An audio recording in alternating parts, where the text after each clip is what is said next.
And we are live. What is going on, people? How you guys doing? Last live stream of the year.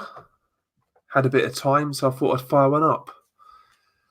Quiet night tonight. Been working. Just, thought I'd fire up a live stream.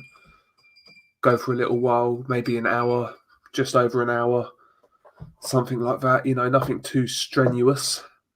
No real topics at hand. Just whatever you guys really want to talk about.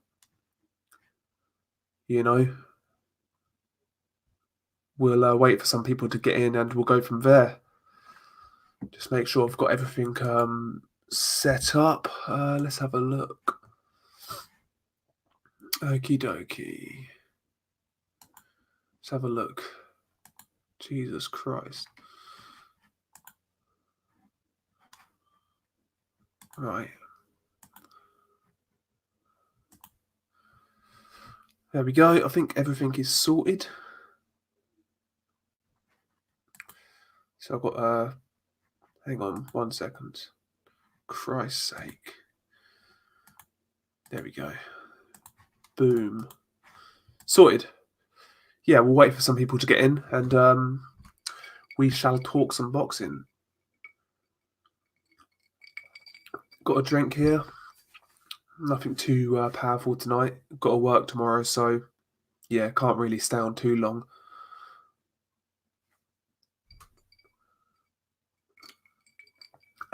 There we go. That's beautiful. Beautiful. Let's close all of these tabs.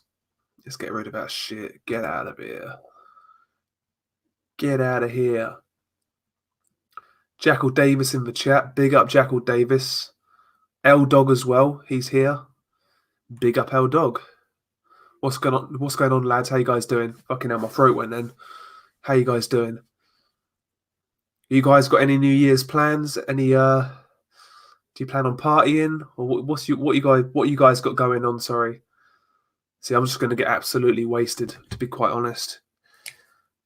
That's my plan. Going out, have a good time, see out the year in good fashion. You know how it's got to be done. That's how I'm doing it.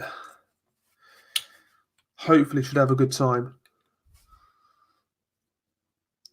Courts Collier in the chat. Big up, big up, big up. What's going on, man?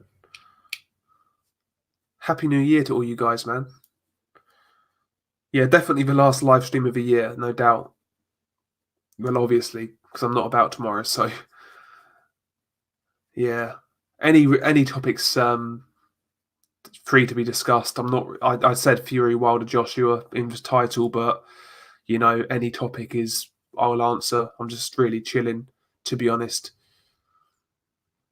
L Dog, this is his New Year's plans, and I like this plan. I'm going to get wasted, fuck some below average chick, and then call it a night. Yes, sir. Can't argue with that, mate. Can't argue with that. Thomas Squire's in the building. Big up, Thomas. Do I watch any MMA? I would call myself a super casual in MMA. I will watch it now and again, but I couldn't tell you like who's in the top 10 rankings in each division or anything like that. I watched certain fights. So like what have I watched recently? I watched Covington versus Usman, Diaz Masvidal. I watch big fights basically, if I can. But yeah, I'm a casual in MMA. I certainly wouldn't make videos about it because I don't know enough. But I do enjoy it now and again. I do enjoy it. I could certainly get into it if I give it more time. I would say that. I'd certainly get into it more.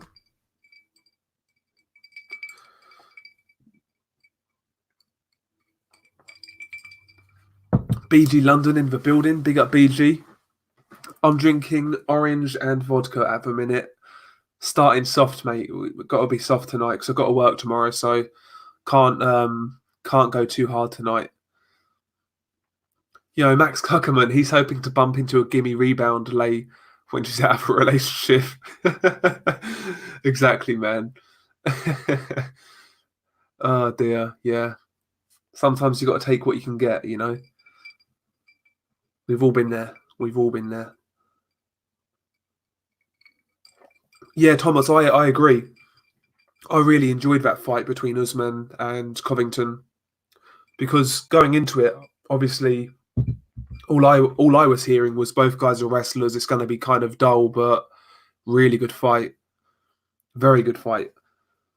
Salute to LDBC boxing. But yeah, I liked that Covington fight. That's one of the best MMA fights I've seen for a while. To be honest with you, I really enjoyed that. I enjoyed the Masvidal Diaz fight as well. I know that was one-sided, but I still enjoyed it. I do like MMA. I could get into it more, but again, it's time. It's time more than anything. Oh, you can hear the ice in my glass. I've got to have a bit of ice, man. You know how it is. I've got my posh fucking tumbler. I've got like a crystal glass tumbler that I got for Christmas a few years ago. Well, I got a set of them, and they're so fucking good. Honestly, they look great. Bit of sophistication, you know how it is.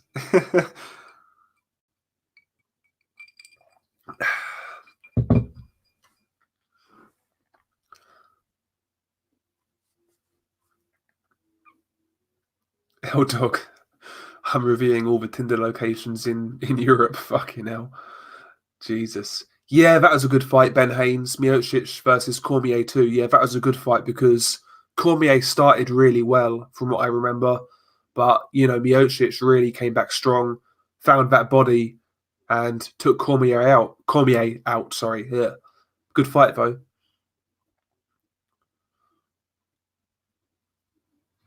Yeah, Thomas, I'm surprised. I saw a video of Colby, and yeah, he looked okay considering he's had his jaw broken. He looked okay. BG London, are you a John Jones fan? Yeah, I like watching John Jones. PEDs aside, he's good to watch.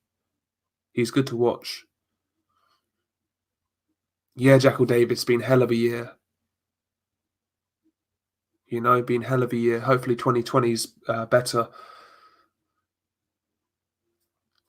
L Dog, he says Vienna's good. A lot of hot Russians on ski trips. I can imagine. Bulgaria, there's loads of Russians as well. When I went to Bulgaria, there's loads of Russians. Bulgaria was a good time. See, me personally, like since I've been an adult, when I've gone on holiday, it's always been with my friends, and like we've only gone to like kind of the obvious places for British people to go. So like Spain, Magaluf in Spain, places like that. So I've not really been anywhere extravagant, but the best place I've been with the lads was definitely Bulgaria, 100%. 100%. Yeah, I saw that, Ben. Miocic was a good amateur. Yeah, Golden Gloves champion in Ohio. Yeah.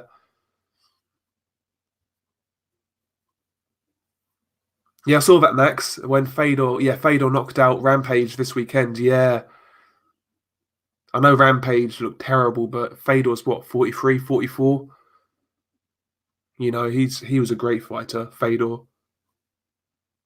Great hand speed, great athleticism for somebody of his size and his build. Really good athleticism. BG London, you've been to Spain. Any recommendations? I'm going with my bird. Yeah, I've been to Spain a couple of times. Um, Magaluf was what it was, man. It was a lad's holiday. It was a complete fucking sausage fest, to be quite honest. But it was okay. We got free accommodation when we went out there because my mate's girlfriend, her granddad, owns loads of fucking houses out there and apartments. So we got a free accommodation, which was good. But yeah, it's one of those places. I wouldn't go again.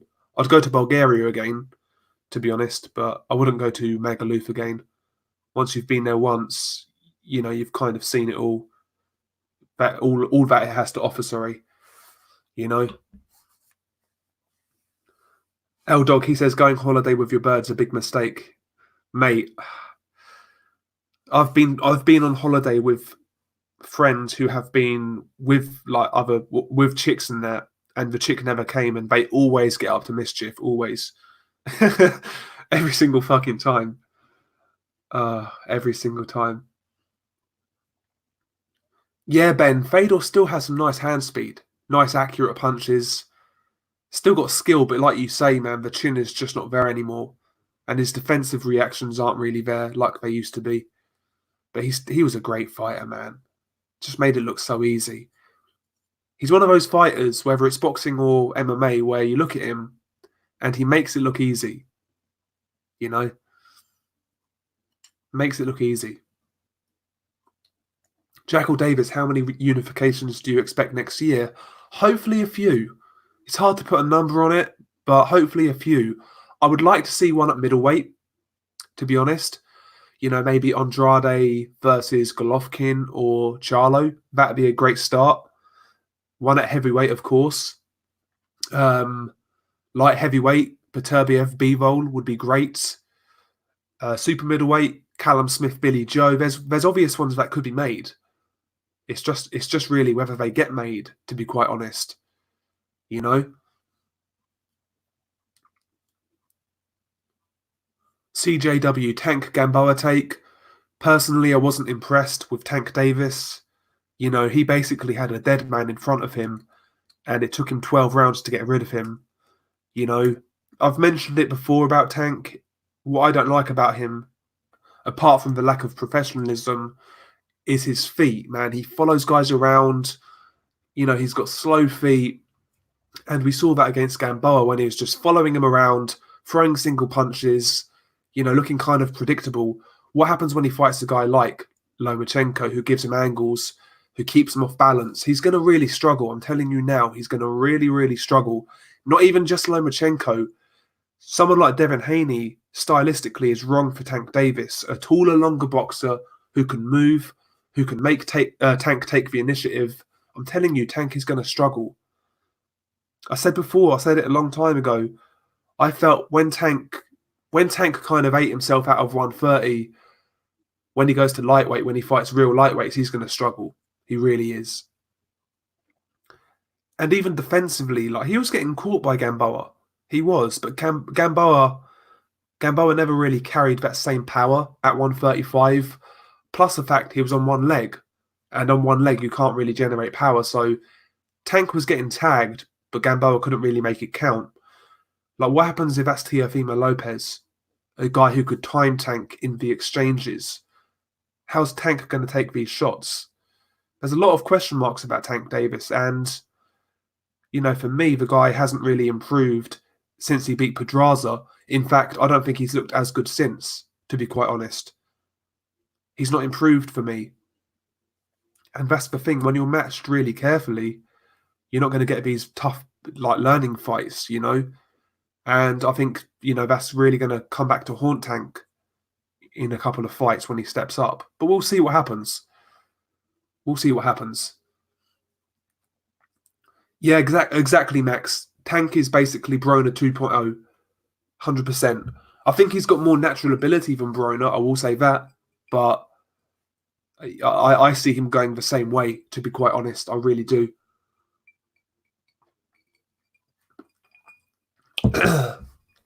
Thomas Squires, who have you got? Mikey Garcia. Sorry, Ryan Garcia versus Devin Haney. I would say Devin Haney right now, personally. Ryan Garcia looked good in his last fight, but still need to see a bit more, you know? He's looked good against guys who kind of stand in front of him. I want to see how he looks against a more elusive guy, you know, a guy who can stick and move and, you know, give him angles, make him chase a fight. But he's been looking better, Ryan Garcia. He's certainly not as bad as people make out. I know he's kind of corny and whatnot, but he's a decent prospect. L-Dog, he says he thinks Campbell's got a big year next year. Yeah, maybe. He's fighting Fortuna for the vacant title. That's a good fight. It's a tough fight, by the way. That's a hard fight because Campbell does struggle with pressure. We saw that against Mendy, even in the second fight at times. So that's a tough fight for Campbell, but certainly a winnable fight. If he can really keep it at range, he should win. But it's when Fortuna gets on the inside and starts working him to the body and being rough. How's Campbell going to deal with it? It's a good fight. It's a really good fight.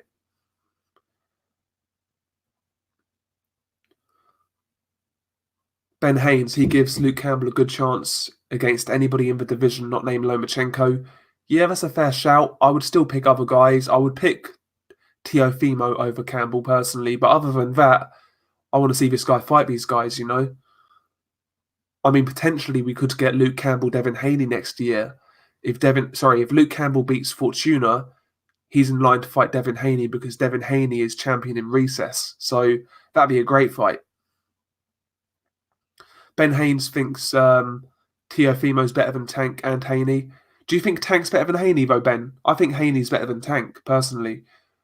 I think there's more of an upside with Devin Haney, to be quite frank, but time will tell on that.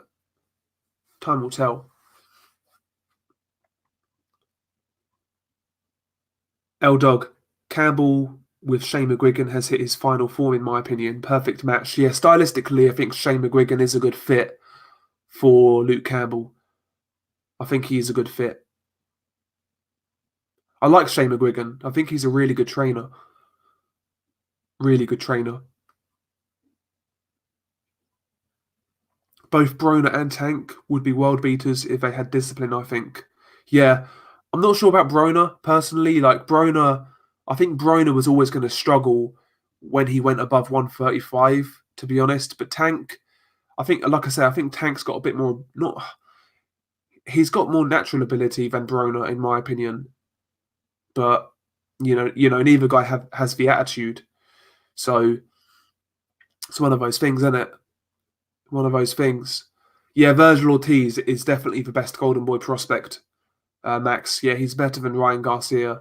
Virgil Ortiz looks very good. Power in both hands, nice, accurate, straight punches. He applies good pressure, but he can box.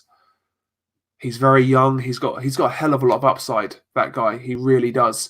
He impressed me this year, Virgil Ortiz. I think he's a very good fighter. And next year, hopefully, he makes a push because, yeah, that kid's good. He's very good. And he's got a good style to watch as well. Like I say, aggressive, power puncher. That's what I like in fighters. I like boxer punchers, personally. That's my favourite style. The boxer puncher. That's what I like. And that's what Virgil Ortiz is.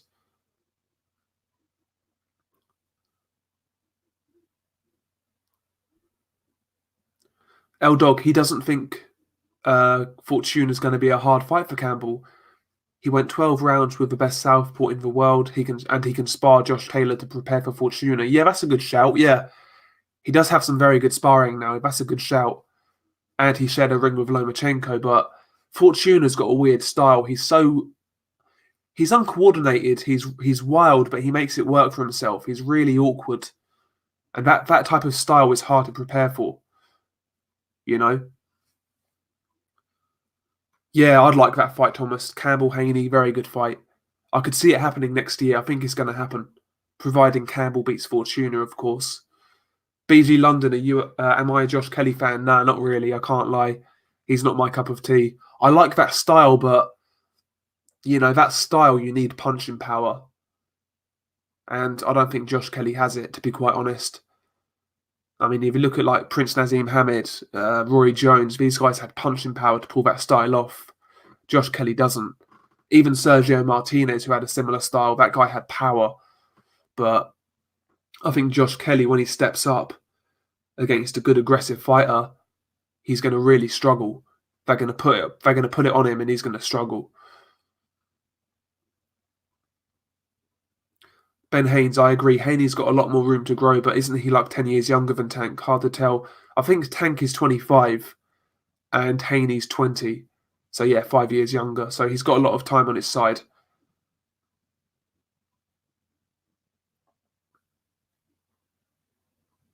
CJW, what do you think about Crawford saying he's not interested in the Porter fight? Yeah, I made a video about it.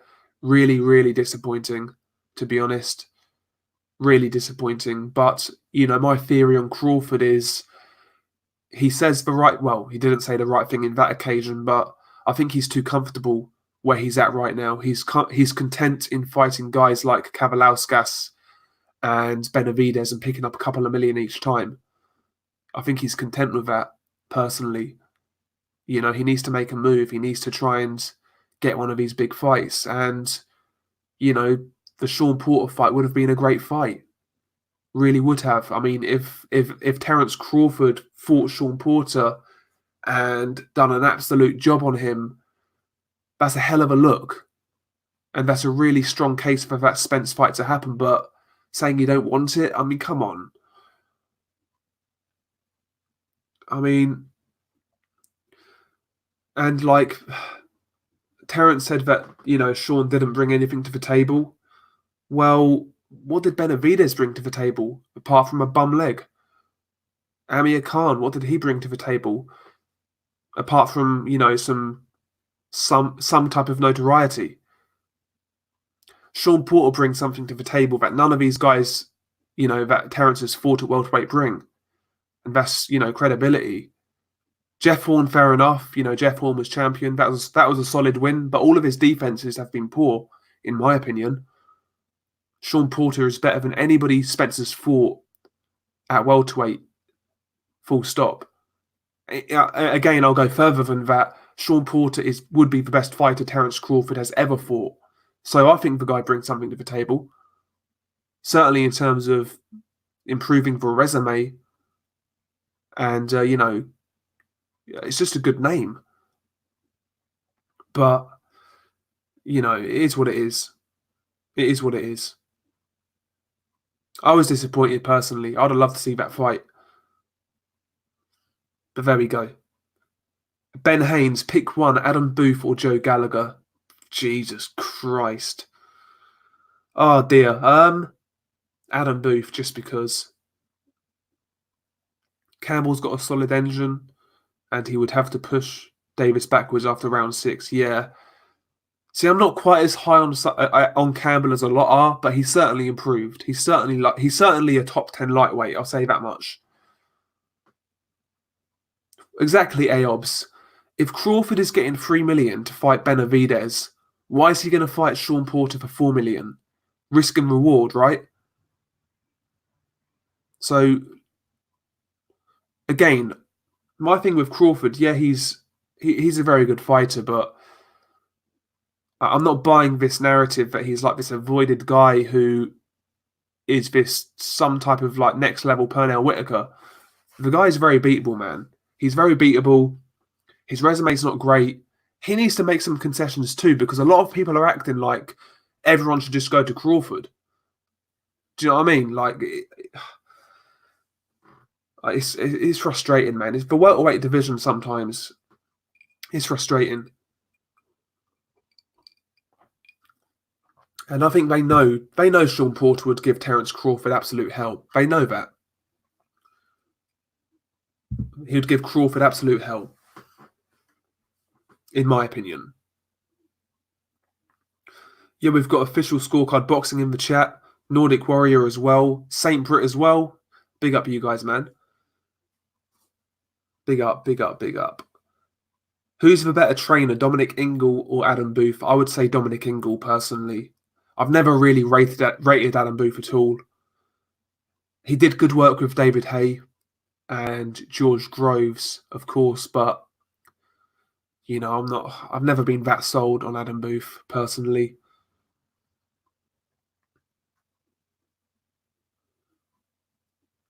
Yeah, that's how I see it, Nordic. Like, I don't think anybody's really avoiding Crawford right now, to be honest. I just want to see the guy in there with like an Errol Spence or a Sean Porter, whatever. Like the Sean Porter fight would have been perfect. But, boxing's boxing, isn't it, right? Noah Jolly in the chat. Big up, Noah.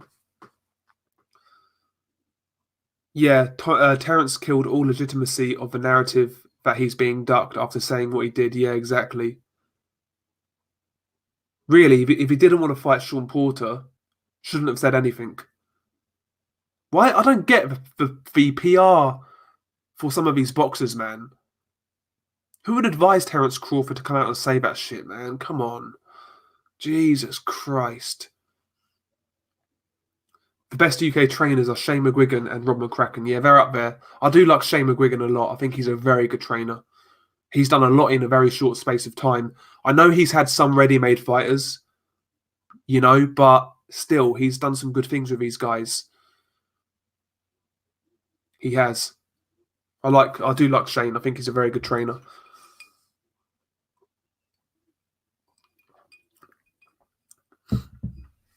Nordic Warrior, he says Crawford should just move to 154. Yeah, I've heard rumours that he's going to fight the Brazilian dude. You know, what's his name? Teixeira, who just beat Adames.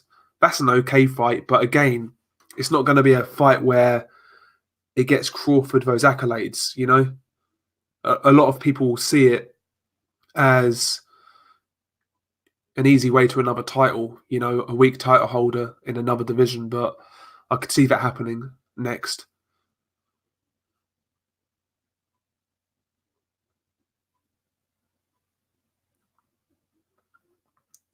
BG London, Rob McCrackett's probably the best trainer. He's a solid trainer, man. He done some very good stuff with Joshua Froch and obviously the amateur system in the UK. He's a good trainer, no doubt. L Dog, he says Crawford versus Mikey Garcia happens next year after the Vargas fight. That's what they'll make. Just watch. Wouldn't be shocked. At the end, at the end of the day, Mikey Garcia, he's going to go to the highest bidder. That's what Mikey's going to do. You know, and if Top Rank are the highest bidder, he'll fight Crawford.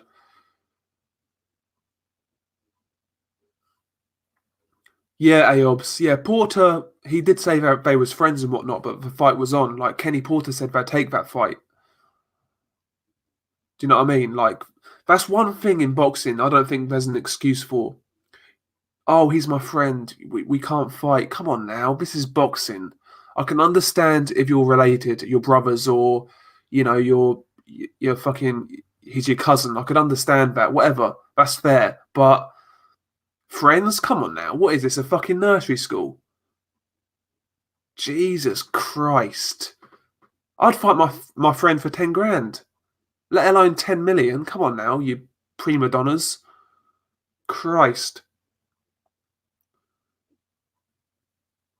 Oh, he's my friend. Get out of here, man. Christ. Oh, I can't stand hearing that. Irritates the piss out of me. Crawford should fight Regis Prograis. That's a very good fight. I'd love that fight. That's a really good fight. Prograis is a very good fighter, man. He really is. I want to see what he does next as well. You know, he and Taylor put on a really good show, man. That's a sick fight. That 140 division right now is looking good, though. Ramirez is fighting Postal in January, February. That's a good fight. Hopefully Taylor can fight the winner. That's what I want to see next year. Taylor Ramirez. That's a hell of a fight. That's violence. That is violence, man. That's a great fight. I would favour Taylor, of course, but Ramirez has really improved. He's a very good fighter. Boxing friends, yeah, exactly. Oh, boxing friends. It's embarrassing, man, honestly. Thomas Squires, I'd fight my friend for a gram of weed. Exactly, Nordic, man. When we're coming up, you're the same age as me, pretty much, right? We used to fight all the time, man, just for a laugh. Like, our generation was basically gaming was coming in, but like kids still went outside and like had fun and shit. Like we used to fight. We used to play a game called Manhunt. Where what was Manhunt? I think Manhunt was where I forgot the rules of it, but one guy was hiding, and the other group of lads had to find him and beat him up. Basically, that was Manhunt as a kid. Like we played all types of fucked up games. Do you know what I mean? But kids these days are soft, aren't they? You know.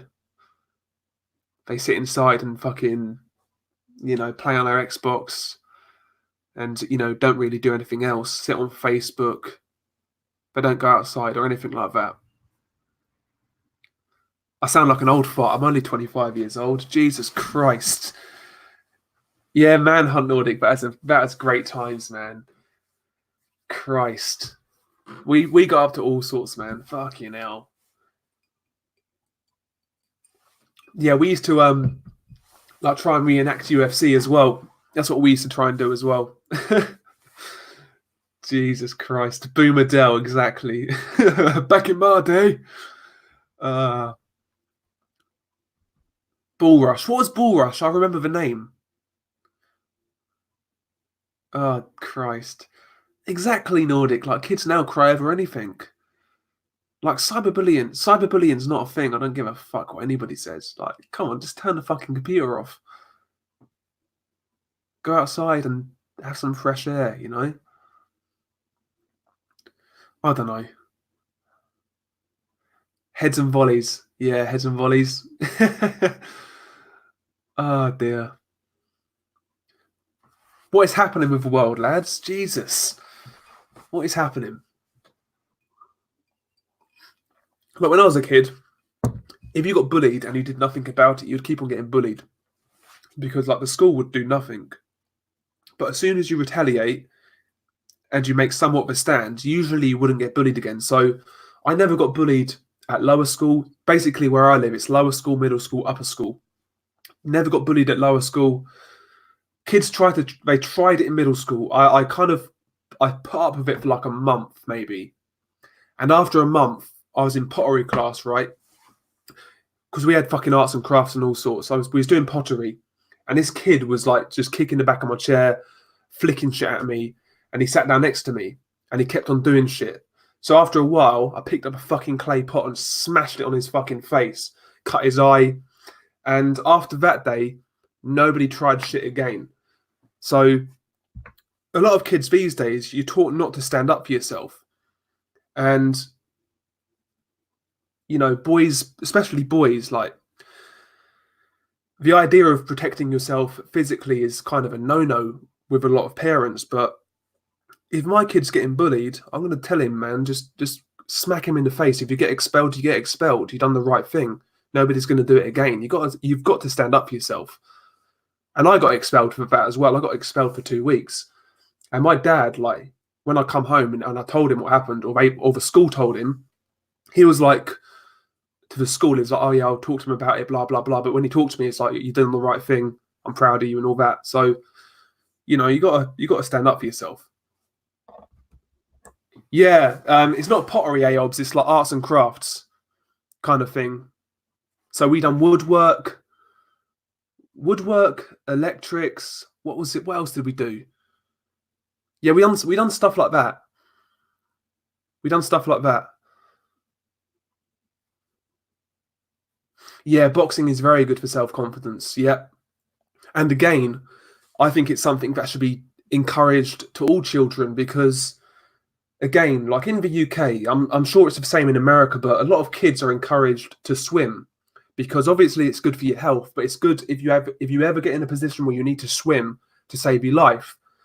I think boxing or martial arts should be viewed as similar because great for your health, it's great exercise, but you should have a basic understanding on how to protect yourself because it gives you a better chance in that scenario. May not save you, but it gives you a better chance.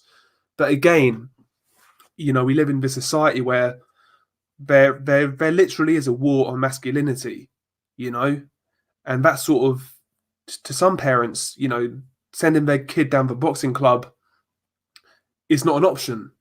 But, you know, it is what it is. Yeah, Noah Jolly, I agree. Boxing should be taught in the schools. Boxing, martial arts, whatever.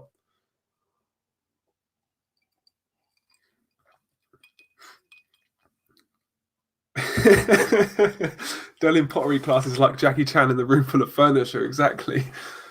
Yeah, man, but crazy shit. Like, and the kids who never did anything always used to get bullied, like, constantly. You could see, man. Like, I remember kids getting bullied at school, and like looking back now, you wish you did something about it. But when you're a kid at school, you know, you kind of mind your own, do your own thing. But you know, that's one thing I never did at school. I done a lot of fucked up shit when I was young, but I never ever bullied somebody. I can genuinely say that I never did that. And I've done a lot of fucked up shit as a kid and a young adult as well. I've done a lot of fucked up shit, but that's one thing I've never done.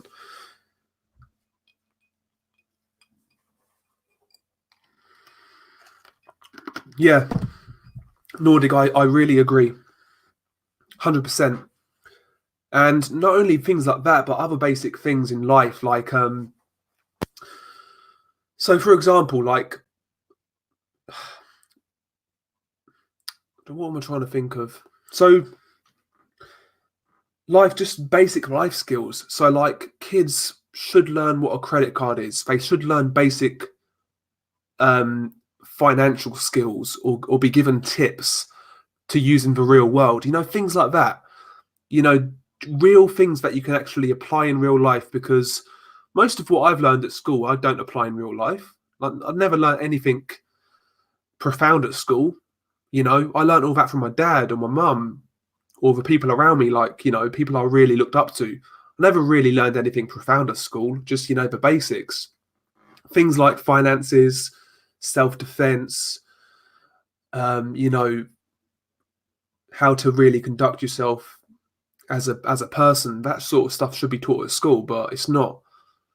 It's not, and especially these days, because when I was at school, I left school in 2010, and you could see it going downhill then. Things like participation trophies and things like that, being rewarded for failure, when in reality that's what life's about. Life is about failure. We've all failed at something, but kids these days are getting taught that failing at something is worth a reward. So it creates, like, they've got no drive to succeed. If you're gonna get rewarded for failure, why do you want to succeed? Kids should learn that failure is part of life. You've got to deal with it and push on. But a lot of kids these days are mollycoddled, and I see it with kids in my family. Like, so my cousins, no, my nephew and that, for example. They're spoiled rotten, and like the boy is 17, I think. And that kid, honestly, when I was 17, I was basically a fucking man. But this kid, honestly, he's like a child. I can't believe it. I really can't believe it. He's mollycoddled. It's insane. It's insane.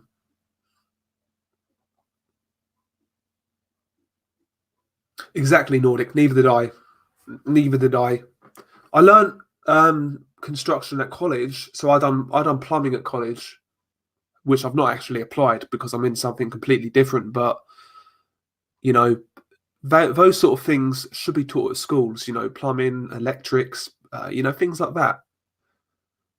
And if the kids like it, then they can go on to college and try and get a job in that field. But you know how it is, though, with schools these days. It's going downhill, mate. It's going downhill.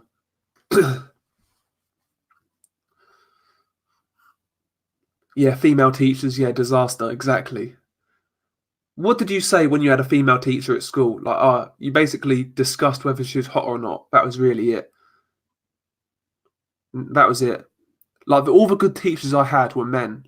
There's a couple of good teachers in particular I had that were genuinely really good, but they were both men. So one of them was my English teacher. He actually really fucking like helped me and got my grades good. But yeah, like, most of the teachers are terrible, to be honest. L Dog, when he was at school, he used to go on Boxing Forum 24 all day. Fucking hell. Oh dear. I still do that at work, mate, to be quite honest. Fucking hell. Oh dear. Schools can't teach boys to be men with the amount of female teachers around. That's a very good point. That's a very good point. Yeah. Because again, it feels like they try and demasculate boys these days. Like, there's nothing wrong with having a scrap. If, you've got two parties who disagree on something and they both want to scrap, there's nothing wrong with that, in my opinion.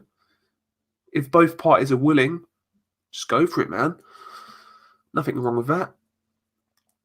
We've all been in fights. Like, I've got my ass kicked and whatnot. I mean, you learn from it, don't you? Nothing humbles you like a good ass kicking. I'll tell you that now. And I've had my ass kicked on more than one occasion. I ain't going to lie to you guys. I'm not going to sit here and tell you guys I whooped everyone I fucking fought. I didn't. I got my ass kicked a couple of times. But I don't know, yeah. We could talk about this all day, honestly, but a lot of kids these days just have no respect at all, no concept of a real world. Exactly, BG London. That's a very good point. You see on the news about these fucking teachers shagging students. Where the fuck were these when I was at school? Jesus Christ. Fucking hell. There's a couple at my upper school, man. I'd have loved to have had a fucking go on, honestly. Jesus Christ. Fucking hell, honestly. Crazy. Crazy shit. Also, almost having said that, one of my teachers got sacked at upper school for shagging a pupil. He was a dude. The teacher was, and he shagged a fucking chick. She was like 16, but he got sacked.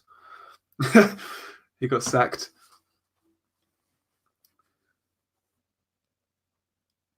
Callum Johnson versus Igor Mikhalkin in March. That's a good fight. Ben Haynes. That's for the European title, I believe. Yeah, that's a solid fight. It's not a bad fight at all. Mikhalkin's a good European level fighter. And I think Callum Johnson's that level as well. Good puncher. I like Callum Johnson, actually. He's a good fighter. Just needs to be a bit more active. That's the only thing, because he's running out of time. What is Callum Johnson now? 34, maybe? So he needs to get a move on. Yeah, I'd pick Callum to win, personally, but it's a tough fight. It's not an easy fight. Mikhalkin's got a good chin. He's a solid boxer as well, so that's a good fight. I think that's the type of fight Callum Johnson needs before he steps up again to world level.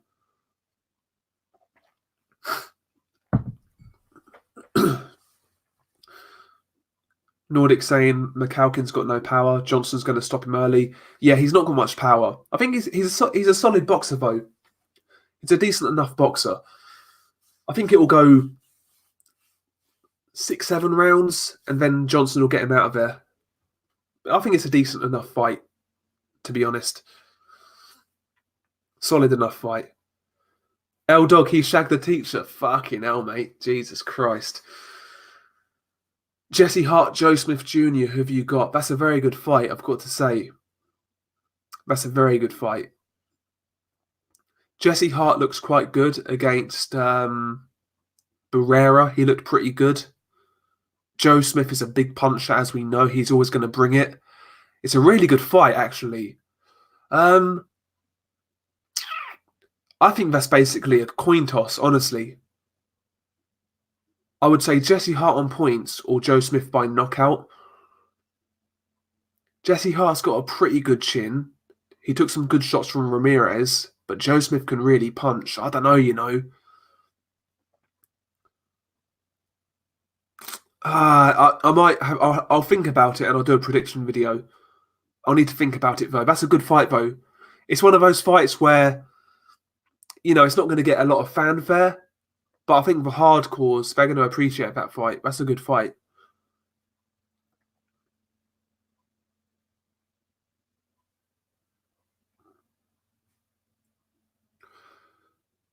Yeah, it's a good clash of styles, MB, yeah. Ben Haynes, he's got Joe Smith Jr. knocking out Hart. Yeah, that could happen. Nordic saying Jesse Hart's a bit underrated. Yeah, Jesse Hart gave Ramirez 2 really hard fights, to be fair. Like, the first fight especially was a really tough fight. He's a solid fighter. He's one of those guys who I don't think he's ever going to be good enough to be a world champion, but he's one of those guys who's like a genuine top 10 level contender at the bottom end, like the bottom end of the top 10, if that makes sense. He's one of those type of fighters. Good fighter, but not elite kind of thing.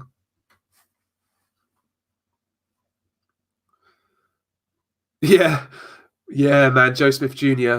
basically knocked B-Hop out of boxing, man. Knocked him out of the ring and fucked him right up. Yeah. Joe Smith's a good fighter in his own right, though. He's a good puncher. He's limited, like Nordic said, but good puncher. I wish we got Callum Johnson, Joe Smith Jr., that would have been a hell of a fight. That'd have been a great fight. Somebody would go to sleep in that. Fucking hell, that's a great fight. See, that's the fight that, in my opinion, should have happened. Was Joe Smith versus Callum Johnson. That would have been a great fight. I still like Jesse Hart, Joe Smith. Don't get it twisted, but I'm getting greedy. I'd love that fight. B-Hop ended his career upside down. Yeah, exactly. And that wasn't the first time he jumped out of the ring. Who did he jump out of the ring against? He'd done it a couple of times, I think. Was it Robert Allen? Robert Allen, I think it was. The first one.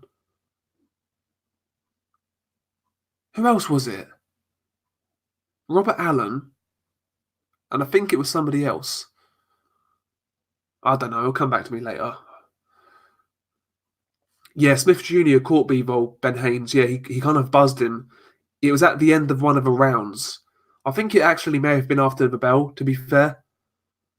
But yeah, he buzzed Bivol. Smith Jr.'s got real power. He does. He does have good punching power. He's a heavy-handed dude. Yeah, we've got B-Space in the building. Big up B-Space. Yeah, if you could smash the like, lads, it'd be much appreciated. Be much appreciated.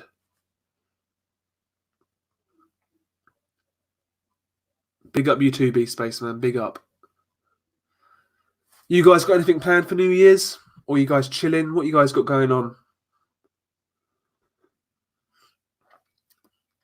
I'm just going to, go out with the lads. Have a good time. You know how it is. Sal West. Remember B-Hop seemingly breaking his neck against Pascal? Yeah. Jesus Christ. Pascal takes his test. Oh dear. Yeah, Pascal, I'll tell you what, Jean Pascal, he's a bit wild and crude at times, but I do respect that guy. He's fought a hell of a lot of competition. He's fought some good guys over the years. Jean Pascal. Who fights a prime Sergey Kovalev twice? Do you know what I mean? Like, that guy fought some good fighters. Win, lose, or draw. Win, lose, or draw, he fought everybody. Froch, Kovalev twice. Hopkins twice. Dawson. Diakanu twice. Marcus Brown, Badu Jiak, Butte, Elidia Alvarez. He's got a fucking retarded resume, honestly. Win, lose, or draw, that guy fought everyone. Crazy, crazy shit. Yeah, Ben Haynes, Pascal, comeback fighter of the year. Yeah, he's up there. The only other competitor would be Donaire, to be honest. I know he lost against Inoue, but again, his redemption story was pretty good. So, yeah, Pascal knew Hopkins was on that juice, man. He knew it. Oh, dear. Yeah, that was when Kovalev was at his best, MB. When Kovalev was like prolonging that beating. That was when Kovalev was like mean, nasty, on point. He was a very good fighter. He was a really good fighter back then. Yeah, because I remember that fight where he would have Pascal hurt. Pascal would be in the corner, and Kovalev would take a step back to give Pascal a few seconds to recover. Then he would go to work again. That was really, really savage from Kovalev, man. Good stuff, man. Kovalev was a very good watch back in those days. He really was. BG London, his Camden place is going to be raving over the next... Raving days are over. Netflix on New Year's Eve. Okay, so your raving days are over. Damn, Netflix on New Year's Eve. Man. Man. I got to go out, man. Got to go out. I've not been out in a long while, actually, to be fair. I think October was the last night out I had. Maybe. October, no, November, maybe. But yeah, been a month or two. So, been a while. Going to blow off some cobwebs, as they say, Yeah, that fight was very close, Nordic. That Froch Pascal fight, it was very close. Hell of a fight as well. Hell of a fight. Like those guys were swinging bombs at each other, man. Absolute bombs. And that was what, back in 08? Yeah, 2008, I want to say. And yeah, Pascal's been fighting solid guys ever since. Solid guys ever since. The only guy, basically, in his era he never fought was Stevenson. And again, Pascal wanted that fight as well. But Stevenson didn't really want it, from what I remember. He basically wanted to fight everyone, so fair play to him. He's not my favourite fighter to watch, but I've got a lot of respect for him as a boxing fan.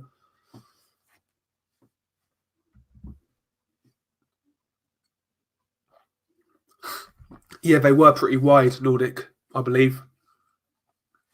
They were pretty wide. Because that was when Froch was with Fat Mick Hennessy. I think Froch was fighting on ITV4, I want to say. Yeah, that fight was on ITV4, I know it was. I remember watching it. For good old days, man. When we had boxing on regular TV. Now we're lucky to get a card on regular TV. We don't get anything now on normal TV in the UK. You've got to pay for all boxing in the UK now. It's ridiculous, but what are you gonna do? What are you gonna do?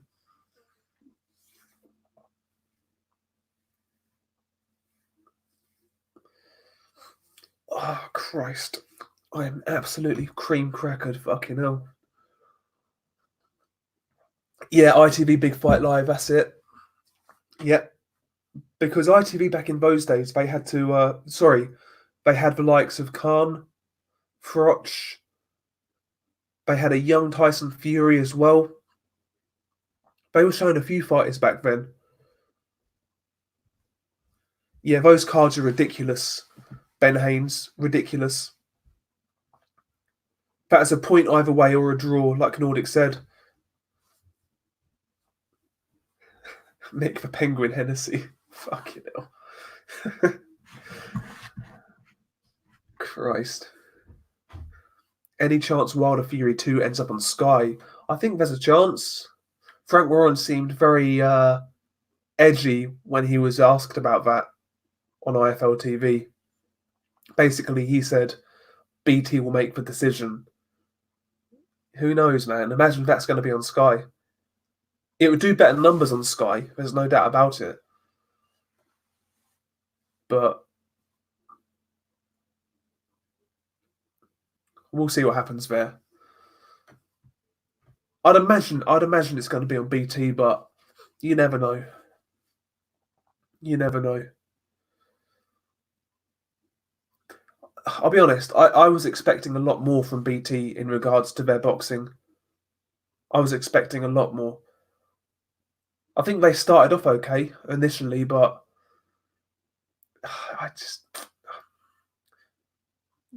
just expected a bit more personally.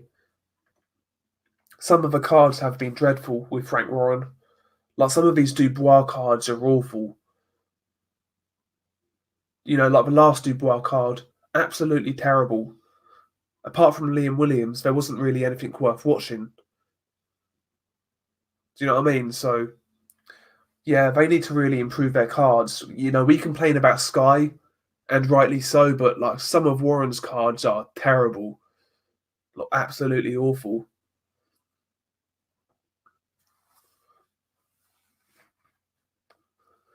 But we'll see what happens with them in 2020. Hopefully, we see Warrington in a big fight on BT. You know, they've got a few good fighters, but we'll see what happens with them. I want to see Dubois step up at some point next year as well. Again, nothing crazy, but you know, guys who can take him rounds. You know, the likes of Dubois, the likes of Duhaupas or Christian Hammer. You know, guys like that. None of these fucking knockouts for hire. Hopefully, they step up their game next year, BT. I think they need to be honest.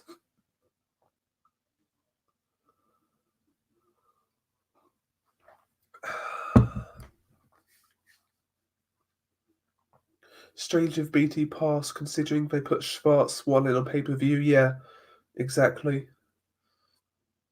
I think they'll get it. I do think they'll get it, but just how Frank Warren kind of responded to it wasn't really convincing to me, but you'd imagine BT are going to get it. Yo, Toby Bartlett in the building. Big up Toby. Big up Toby Bartlett. Yeah, BG London. I've got no idea, man. Box Nation. That's still going. I've got it on my TV. Like I've got it in my package. They are still going, but all they do basically is show replays upon replays upon replays. I don't remember the last time they showed a live fight.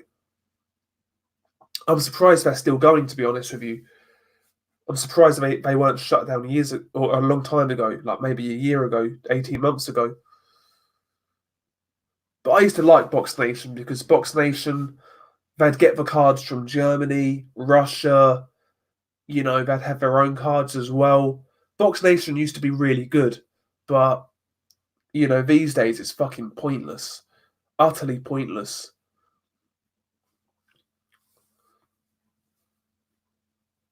Completely and utterly pointless.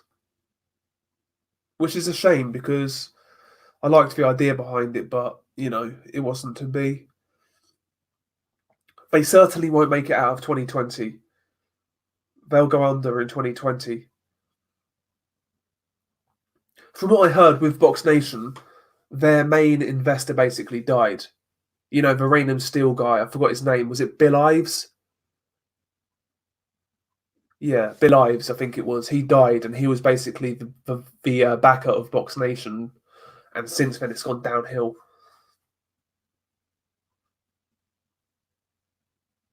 Yeah, Nordic, yeah. Box Nation was very good for a long time because they used to get like the Sauerland cards when the likes of Bramer and Hook were fighting. They used to get the Russian cards with Povetkin. They used to get some good international fights, They used to get Crawford fights and things like that. They used to do some really good stuff, But, it's not really worked out. And I'll tell you what, Box Nation basically going out the way they have has been a bad thing because how many fights this year internationally have we missed out on? I mean, we missed out on Beterbiev Vodsic, for example. How can you miss out on that fight? Nobody broadcast it in the UK, or some like real tin pot outfit did. Nobody broadcast Jamel Charlo, Tony Harrison too. Nobody broadcast the fights this weekend. And that was something Box Nation would use to do. They'd pick these fights up, but now they're basically out of business. We're missing out on a lot of fights.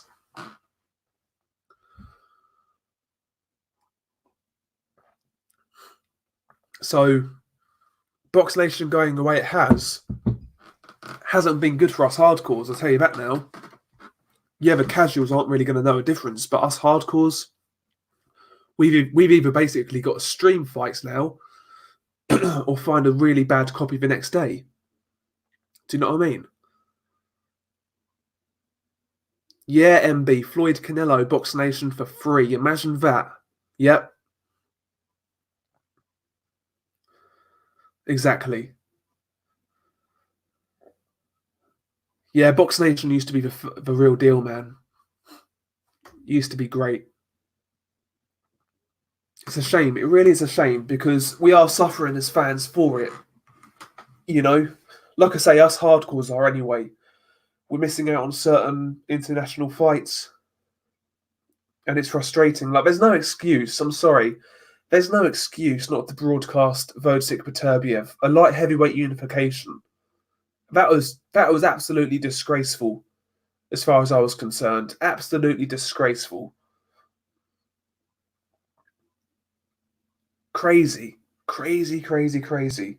Even Jamel Charlo, Harrison too. No excuse. World title fight, good fight. No broadcaster. This weekend, I can't lie, didn't really blame them because the main event was terrible. But even so,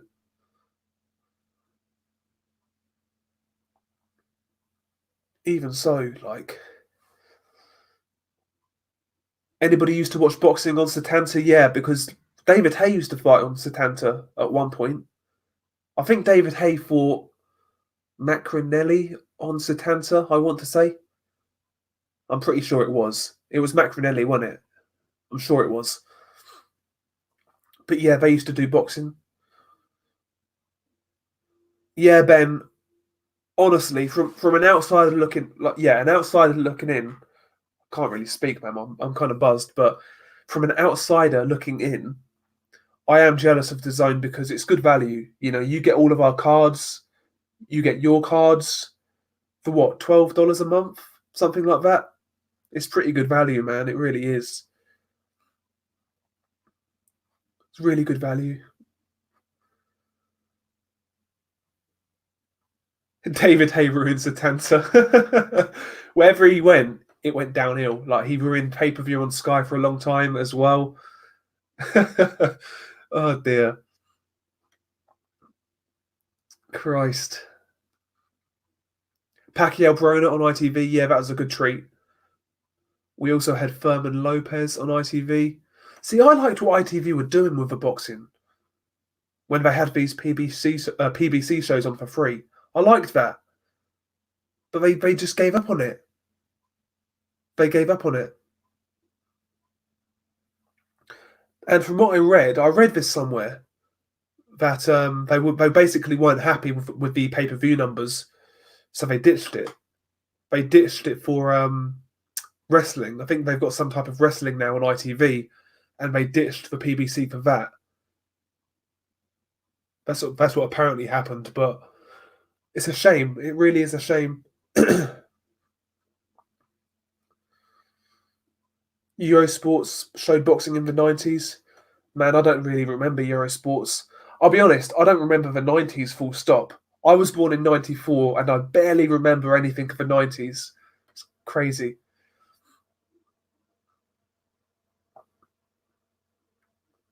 Crazy. Audley Harrison ruined BBC boxing, yep. He got a million quid for 12 fights. And basically 12 fights against nobodies. Crazy.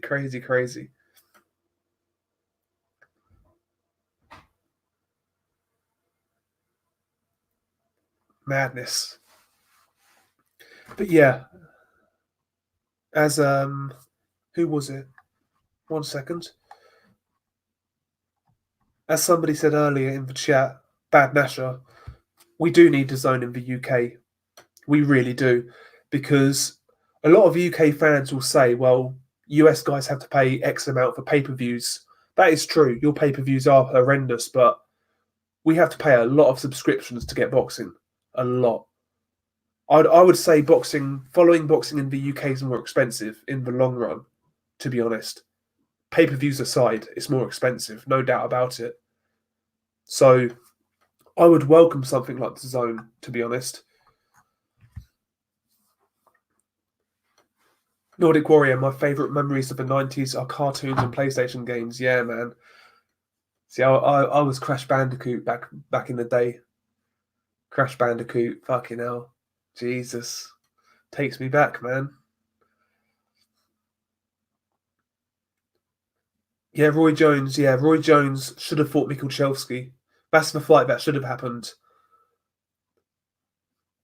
I'll be honest. I don't think Steve Collins would have really gave Roy Jones any problems at all.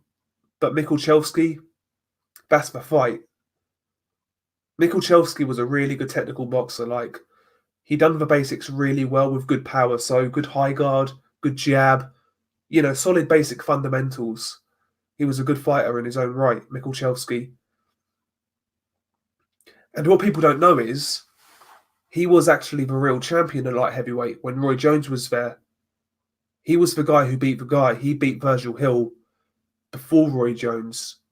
And he was the man. But, he got fucked over by the sanctioning bodies, basically. Because his face didn't really fit. And he got fucked over. But, that's boxing, isn't it? AOBS 2020, all big domestic fights are going to be pay-per-view. Probably, mate. Probably. Scott Fitzgerald, Anthony Fowler 2, pay-per-view. Can you imagine that? Fucking hell. I want to see that fight, though. Fitzgerald versus Fowler 2. That's going to be good.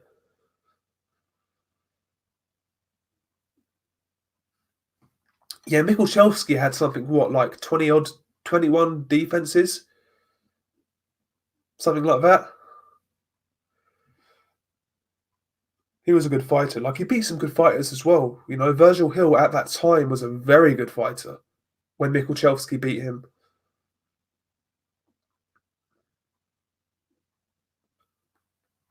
Michalczewski and Costa Zhu were the original GGGs, yeah. Yeah, they kind of were the first wave, you know. Michalczewski, Costa Zhu, the Klitschko's, Vasily Girov. You know, these guys were like the first wave of Eastern Europeans to really make it in the boxing game in the West. MB, you know, who's a dark horse at 154 and might beat them all. Kieran Conway, yeah, he could do some business domestically, no doubt about it. He could, yeah. Gabich, Anthony Joshua is the GOAT. I don't know why people think Roy Jones would stand a chance. I don't know where you're getting that from, man, to be honest. But, you know, Roy Jones at heavyweight, yeah, he'd lose to Joshua, if that's what you're asking. But who's better head-to-head, you know, in terms of legacy? Joshua's not going to get near Roy Jones, in my opinion. Michalczewski was set to fight Sven Otke. They were both making a comeback fight, but it never happened. Yeah, that would have been interesting. Sven Otke was, for a guy who had very little power, man, he done extremely well. He was a very good boxer, a very crafty boxer. And, you know, the whole narrative that Sven Otke had multiple decisions go his way that he shouldn't have got is actually false. The only fight I felt he lost was Robin Reed. Other than that, I felt he basically won. The fights I've seen, I felt he won. So, for example, Glenn Johnson, a lot of people say that was a robbery. That wasn't a robbery at all. I felt Sven Otke genuinely won that fight. I think the other guy was it Charles Brewer, maybe? Was it Charles Brewer? It might have been Charles Brewer, and yeah, that was a fight people called a robbery. I'm gonna look at this now because I don't want to get it wrong. I know what fight I'm talking about. 1 second. Sven Otke. We'll have to Google him. 1 second. That's another thing. Back in the day, I could remember all this shit, but now, you know, getting a little bit older, I struggle a bit more. Sven Otke. Let's have a look. Here he is, Sven Otke. Oh, Christ. 1 second, I'll find it in a minute. Yeah, Charles Brewer. That was the fight I was talking about. Did I say Charles Brewer? Yeah, Charles Brewer. So, yeah, that was another contentious fight. But again, I felt he won that. Otke, to be honest. Fucking hell. Anyway, Gabich, do you know about the channel called BFTB Boxing? I know of him, to be honest. From what I've heard, he's a crazy man. He's an absolute crazy man. Don't really have much time for people like that, to be honest. See, I can't even watch those type of guys for a laugh. It just doesn't do anything for me, mate. I just look at them and I just cringe and I fucking turn it off. Yeah, Max Nordic. Michalczewski was the real light heavyweight champion. He was the lineal champion. And his lineal status actually mattered. He didn't retire for 3 years like Tyson Fury. He beat Virgil Hill before Roy Jones, and he then got fucked over by the sanctioning bodies. You know? He was a good fighter, man.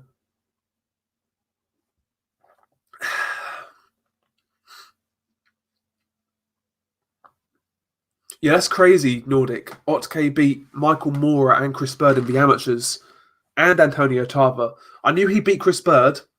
I'll be honest, I never knew he beat Mora or Tava. See, you learn something new every day. Never knew that.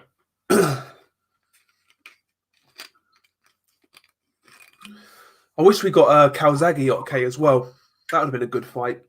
I think Calzaghe's work rate would have been too much, but you can't underestimate Otke's craftiness, you know? And another thing, you'd need to consider where that fight is. Like, is it in Wales? Is it in Germany? Would have been a good fight, though. Maybe not a fan-friendly fight, but an interesting fight nonetheless. BG London. Which sport is more expensive to follow, boxing or football? I guess if you're going live and actually watching the games in person, football. But if you're watching just on the TV, boxing, no doubt about it.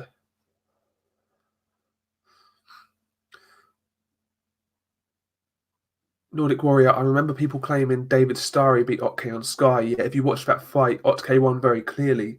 The fake robbery narratives were crazy, yeah. I've never seen that one, I'll be honest. But I've seen a few Otke fights, and he's one of those fighters where you're not necessarily entertained by watching him fight, but it's interesting. He's an interesting fighter. You know, seeing how he gets by without any real physical advantages, no power. It's amazing seeing how he gets by. But he was a good fighter, man. He was a good fighter. AJ literally knocked Wilder out. Hang on. AJ literally knocked out Wilder the other week. Wilder beat KSI, who beat Muhammad Ali, who beat Deji, so he's lineal champion. Fucking hell.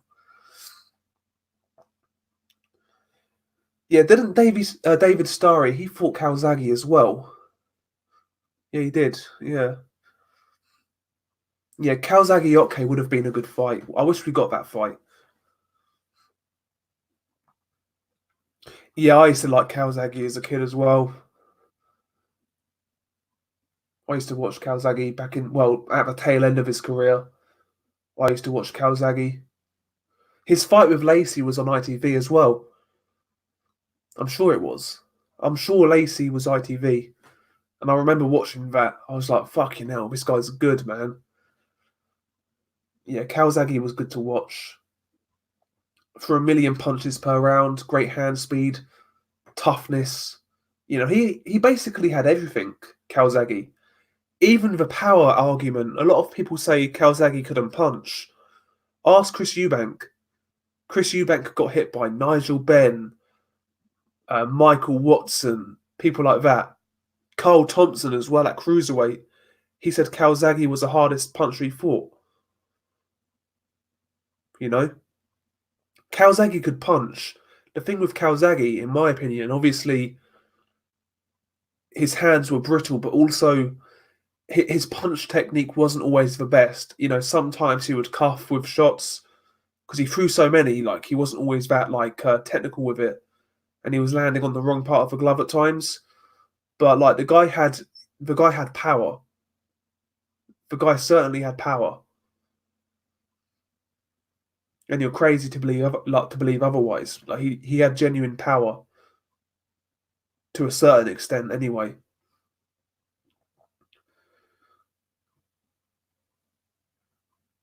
BG London, I've not seen it, Mr. Calzaghe. I've heard a lot about it though. I need to watch it. I don't really watch fighter documentary, like fighter biographics or anything like that. I don't really watch them. I've watched a few, but yeah, I don't watch too many. Fury used to look terrible on ITV at the start of his career, punched himself in the face, and had his shorts falling down. Never thought he'd be the champion of the world. Yeah, I agree.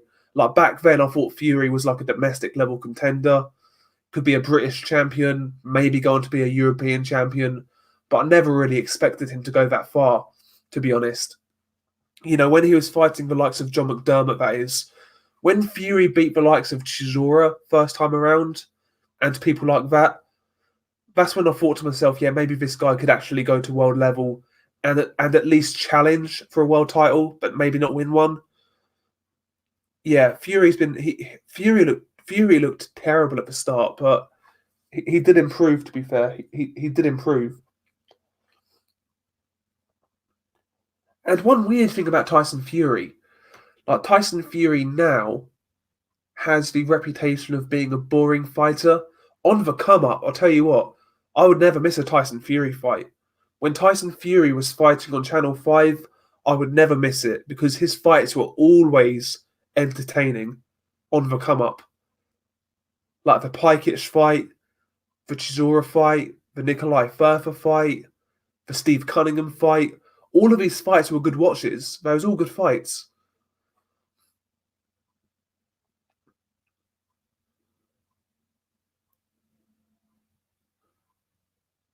But yeah.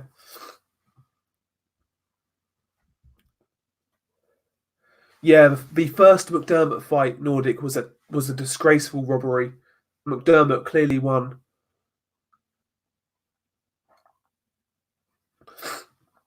Yeah, I remember BG London. I'm not sure whether I watched his debut or not, but I certainly watched his early fights on ITV4. And yeah, the guy's come a long way since. See, I'm not Tyson Fury's biggest fan, personally. I don't like his style of fighting. I much prefer more aggressive fighters who can punch. Not even necessarily punchers, but guys who are more aggressive. Like my ideal style is a boxer puncher, so Fury's not my favourite fighter in the world, I've got to say, but he's a decent fighter. He's a solid fighter, no doubt. Yeah, AOBS on Channel 5, yeah. Fury loved getting hit with that overhand right, yep. He got dropped by Pajkic, overhand right. He got hurt by Further, overhand right. And he got dropped by Cunningham, overhand right. And all of those shots were the same. So they weren't, like you say, they weren't straight right hands, they was overhands. And that's one thing I said about the Wilder Fury 1 fight. The first Wilder Fury fight was that Wilder, instead of trying to throw that right hand straight, he should try and bring it up from low and come over the top.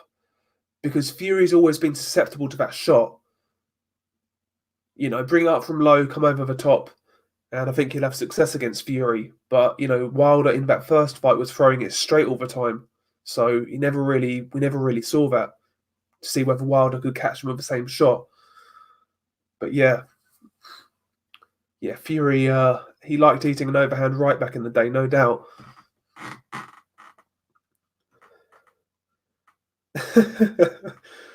The big bald guy on ITV, Fury knocked him out and dropped him multiple times. I think I've seen that actually on YouTube at least.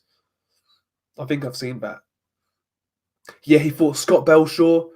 He fought somebody called Zeller, I want to say, Marcelo Zeller, or something like that. I think he fought Nascimento. And Nascimento was like undefeated as well. Yeah, I remember his early fights. I do, yeah. The Fruity Apple in the building. Never seen you here before. Big up the Fruity Apple. Big up, big up, big up. We've got Celtic 67 in the building as well. Celtic 67, he was at Fury's second fight in 08 at Wigan, okay. Yo, Ray, big up, man. Thank you very much. Somebody's got to, man. Somebody's got to like him. Somebody's got to. But I'm glad you do, man. I'm glad you do.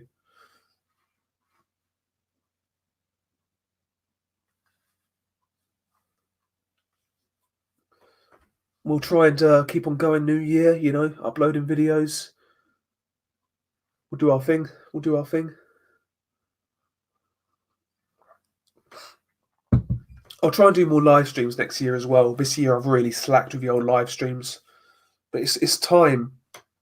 Like, and I've got to be in the mood to do it as well. Like, if I've had a rough day, I won't want to live stream. Do you know what I mean? Because usually with videos, like I'll do videos in a block. So like I'll do 4 videos, record them, and I'll upload them over a couple of days. But that's what I usually do, unless something breaks really major. I usually do my videos in one set recording, and I'll have like a day or two to myself, kind of thing. But with live streaming, it takes more time, kind of thing. So I do kind of struggle with it, but when I'm in the mood, I like doing it. B Space, he says, hit the like. Yes, sir. Would definitely help me out, no doubt.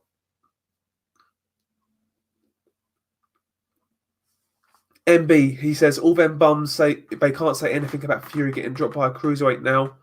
FA Ajagba got dropped. Yeah, FA Ajagba got dropped by Kaladze. Yeah, that's a hell of a fight, though. A hell of a fight. Didn't expect that at all. But yeah, Ajagba has a lot of defensive flaws that he really needs to tidy up on. He's got good basic fundamentals. He's got a good jab, good long right hand, solid power, but he needs to improve. He needs to improve. Keep a tighter guard. Choose his moments when he lets go of his shots. He's a bit vulnerable at times, Ajagba. I think with a good trainer, there's a good fighter there. With the right sparring, the right fights at the right time, he could certainly be a contender. But he needs to tidy up on a lot of things right now.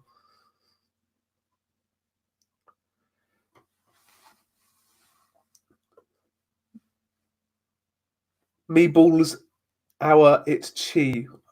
Oh, fucking hell. Yo, Blue Collar, I've got a question. Go for it. Go for it, man. Conor McGregor's a hype job, one of the biggest hype jobs in combat sports history. Nordic Warrior. Yeah. I liked Conor on the come up as a casual MMA fan. He was kind of interesting, but yeah. Never defended his titles. Got mauled by Khabib.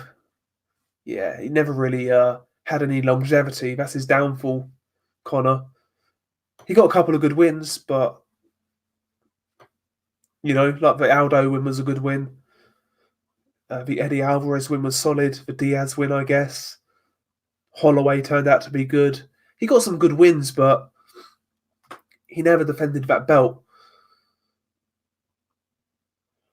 B Spacey thinks his mind got lost in money. Yeah, Conor McGregor, yeah. That guy went south real quick. He went south real quick. It's one of those things, though. I'll try and put myself in that position. If I randomly let's say I woke up tomorrow and I had 10 million quid in the bank, I don't know what I'd do. I think I'd probably go off the rails as well for a bit. I'll be honest. I'd do some dumb shit. But, it's one of those things, isn't it? Everyone's different.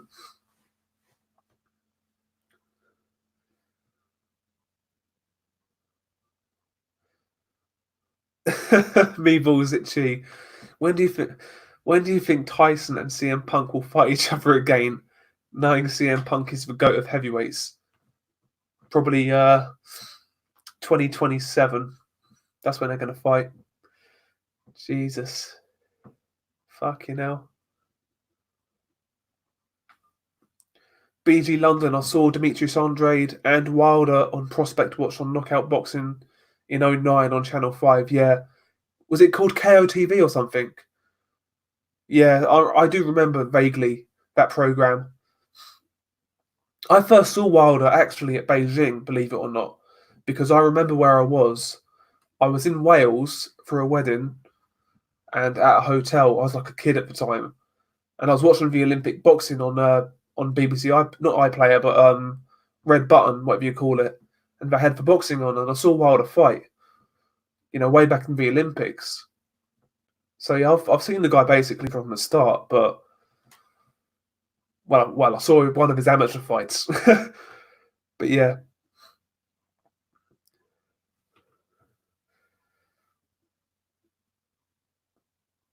Anybody heard about Wilder having metal rods in his right hand/arm? I heard Wilder got those removed.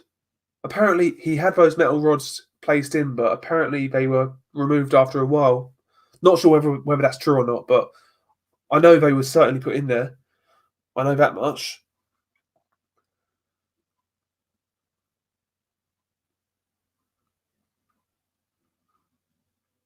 I'm going to see Mayweather down bus station. Are you going to come and watch? Fuck's sake.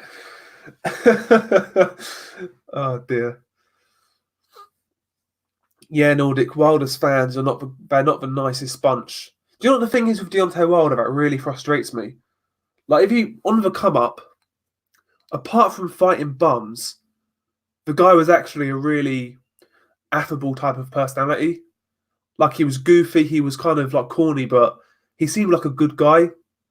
But since he become a champion, like he's turned into this proper phony, fake, fucking bad man. I think Wilder would have been a much bigger star if he just played it humble, to be quite honest. Because he's got the style in the ring where he knocks people out, but if he was just himself, I think he'd be much better for it, honestly. He'd have a bigger fan base, he'd have more endorsement deals, he'd be a bigger star, honestly.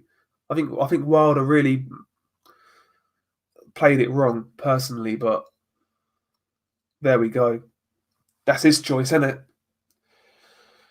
That's his choice. He saw a bit of money, then he changed. That's the problem. Nordic Warrior, he says Fury needs to let his hands go and not run. He was clowning too much in the first fight. I agree. I think he needs to take the initiative more this time around. He needs to avoid that showboating and, stay on task. He's going to box.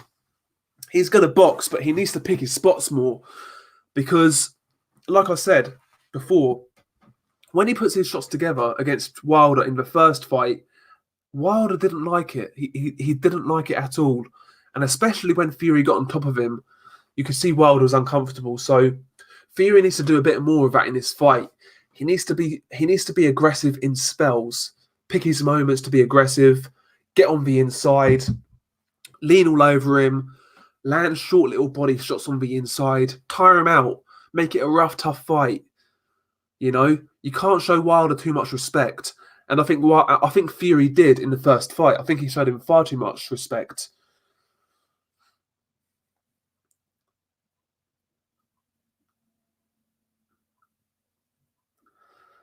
Yes, Sal West, I noticed that as well. First fight, Wilder, he got caught with a couple of good right hands and he felt them. Like you could see his leg stiff, yeah.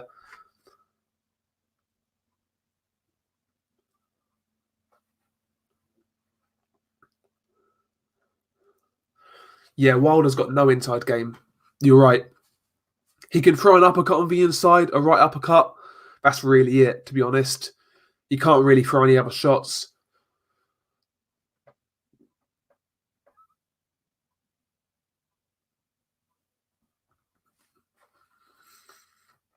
B-Space, he's going to be focused like in the Klitschko match. Yeah, we'll see, man.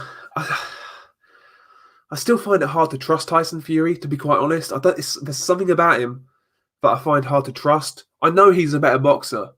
I can see it. I know that, but he's so erratic, man. He's so erratic. He showboats. He does get caught occasionally, and I find it hard to trust Tyson Fury in these fights. I know he's proved me wrong so far, but just something about him I've never really trusted.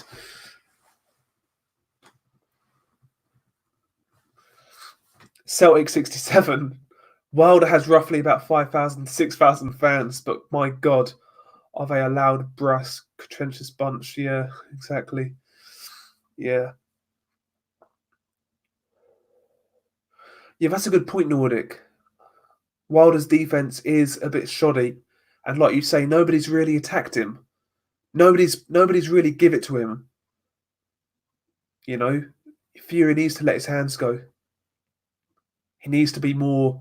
He needs to take his. He needs to pick his spots a lot better this time around because Fury in the first fight, he fell into that Erislandy Lara type of fighting where you'd make your man miss, but you wouldn't necessarily make him pay.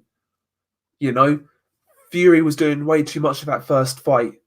He needs to make Wilder pay this time around instead of just making him miss. You know? And Fury's got the ability to do it. It's just whether he puts it all together on the night.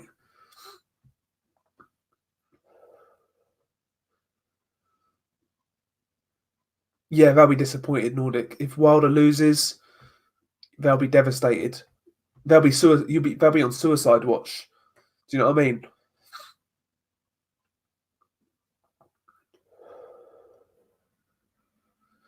Celtic 67. He says that's why Wilder won't go near White, because if White traded and landed, he'd be gone. Fury, if he goes to the inside, will stop Wilder quick. Yeah, I still don't think Fury's going to... If he stops Wilder, I think he'll be late on. I don't think he'll stop Wilder quick. I really don't. Dillian White, on the other hand, if he landed, he could clean Wilder out. But the only thing with Dillian is, like, he's so open to that right hand.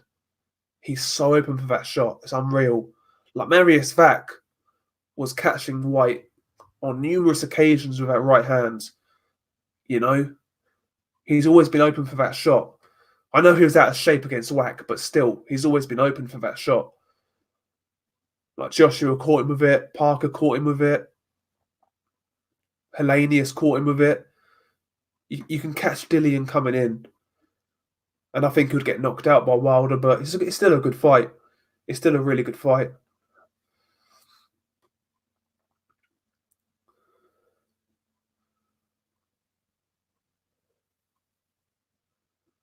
Oh, yeah, BG London, yeah. Joshua fans are bad as well. No doubt about it. All fanboys are bad, though, let's be honest. Some are just worse than others. Some are just worse than others. That's how I see it. You've always going to have... With a popular fighter, you're always going to get a bad bunch, aren't you? A bad bunch of fans, but...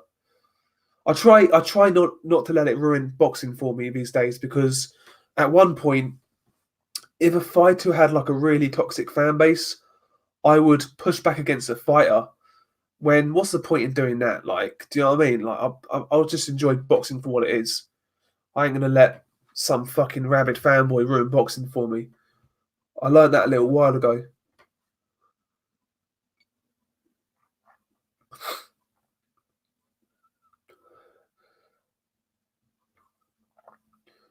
I agree, Aobs.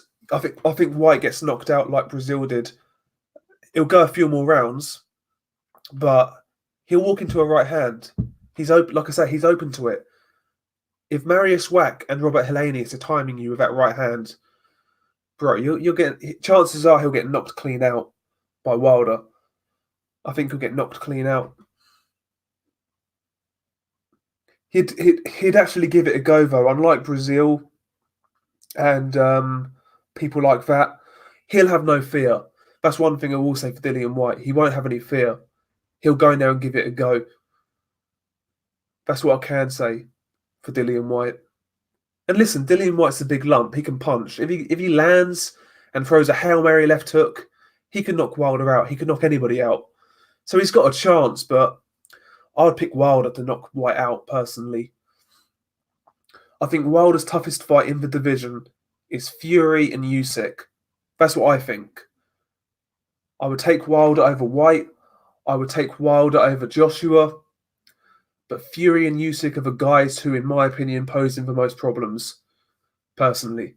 They can take advantage of his technical deficiencies. They're the guys who will give him problems. But again, you know, he could land that one shot and it's good night. Good night. White could beat Wilder in a street fight. Yeah, White would mash him up in a street fight. Because Dillian, I know Dillian done like kickboxing, MMA. Like, that guy can fight. He can fight for real, like on the streets fighting. He can fight. But yeah, in the ring, man, I'm taking Wilder. I'm taking Wilder.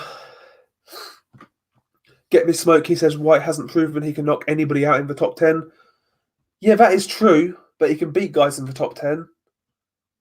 he can beat him, you know. And if Wilder's getting hurt by Eric Molina, who, let's be honest, is trash, if Dillian lands that same left hook, he could knock Wilder clean out. Do you know what I mean? Like, it's not like Wilder's got a great chin. If you're getting staggered and like buzzed up by Molina, you know, you're getting dropped by Harold Scorniez, you're getting stopped in your tracks by Tyson Fury. I don't think Wilder's chin is the best. The thing with Wilder, I think his aura is so great that a lot of fighters don't take chances. They don't try and find his chin because basically, I think a lot of fighters go in there scared of Wilder, if I'm being completely honest, and they don't take risks. They don't throw punches. When you throw punches in bunches against Wilder, he gets hit. Look at Ortiz. When Ortiz unloaded on him in the first fight, he was getting tagged up. He was getting hurt. Look at when Duhaupas was throwing jab after jab after jab. My man Wilder looked like a fucking... His eye was fucked. If you throw punches at Wilder, he's going to get hit. And he doesn't respond well. People just don't do it regularly. I'm telling you, people going there against Wilder, and they're too scared. A lot of guys fear him. He does have that aura, whether people want to admit it or not. And that is that's his best form of defense, to be quite honest, is the aura and the power. If it wasn't for that, he'd get ran through. But he makes it work for himself, so you can't criticize too hard. Yeah, Povetkin ironed out Duhaupas. That is brutal, man. Fucking hell. That was nasty. That left hook from hell. Yeah, Aobs, yeah, Wilder's chin isn't great, but he's got insane stamina and good recovery. Yeah, Wilder looks like he's got good powers of recovery, and his stamina's good for a heavyweight. You know? Yeah, get the smoke. Yeah, Skonias has pop, but Hurt isn't knocked out. Yeah, I agree, but what I'm saying is, like, if you're getting hurt by the likes of Molina, like, if fucking Dillian Whyte can land on you with a left hook, chances are, at best case, you're going to get hurt again, or you could get knocked out. If you get hit by Dillian Whyte, regardless of who you are at heavyweight, you could get knocked out. If you're going to get hit by that type of dude, like, I'll be honest, the chin at heavyweight is the most overrated attribute anyway, because these guys are heavyweights, man. If you get caught clean, there's a good chance you're going to go to sleep. You know, there's a good chance you're going to go to sleep. Some heavyweights do have better chins than others, of course, but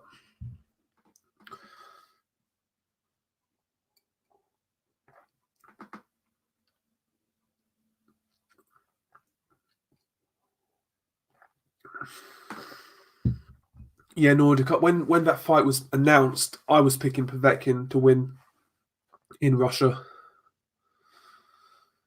That's the only time I've picked against Wilder. Every other time I've picked Wilder. I picked Wilder against Fury in the first fight. I picked Wilder against Stiverne in the first fight. Because believe it or not, a lot of people were picking Stiverne in that first fight. I've always picked Wilder. The only fight I wasn't confident that he'd win was that Povetkin fight when that got made. But you know, it was what it was. As for the rematch with Fury, again, I'm still feeling Wilder. I think Wilder can make adjustments in that rematch to win the fight. I think he did something in at the end of that fight. I'm not sure whether he knew he did it, but it resulted in success. Early on in that fight, what Wilder was doing wrong, he was throwing his right hand straight and high. He was aiming for the head, and he was missing. In the last few rounds, he kind of lowered the right hand, and it looked like he was aiming for Fury's chest. But because Fury was ducking down, he managed to land. Like, I think Wilder needs to forget about headhunting, aim that right hand a little lower, because Fury likes to duck down. I think he's got a better chance of catching Fury, and follow up with that left hook as well, because Fury's open for the left hook after the right hand. There are adjustments Wilder can make, basic adjustments that stand him in good stead. Aim that right hand a little lower, you know, kind of right at the top of the chest. Follow up with a left hook. jab to the body. You know, there's things Wilder can do.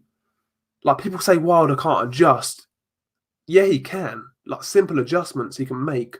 I think he's got a better chance. But Tyson Fury himself, of course, he can adjust as well. So we'll see what happens. But I think it's a fascinating fight. I just want to see a good fight, personally. I just want to see a good fight.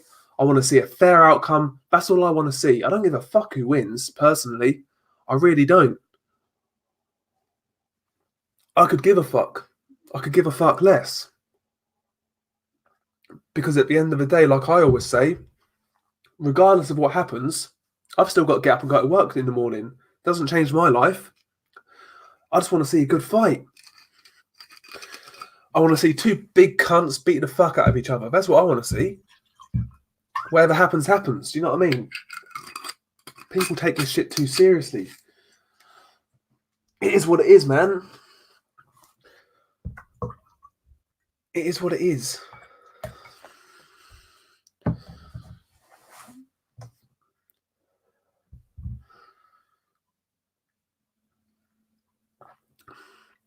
Fucking hell, that shit's strong. AA boxing and blunts, I agree. I think Wilder wipes out AJ as well. I think he wipes him out. Don't get me wrong again. If Joshua lands, he could knock Wilder out. But I think Wilder will take the initiative in that fight, to be honest.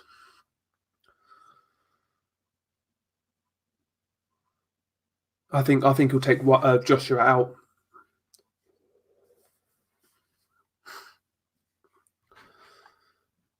Again, like, Joshua's got a better resume, though.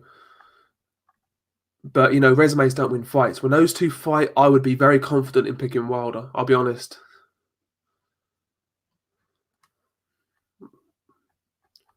Like I said, I think the hardest fights for Wilder are Fury and Usyk. They're the hardest fights. That's not to say they're the only fights he can lose.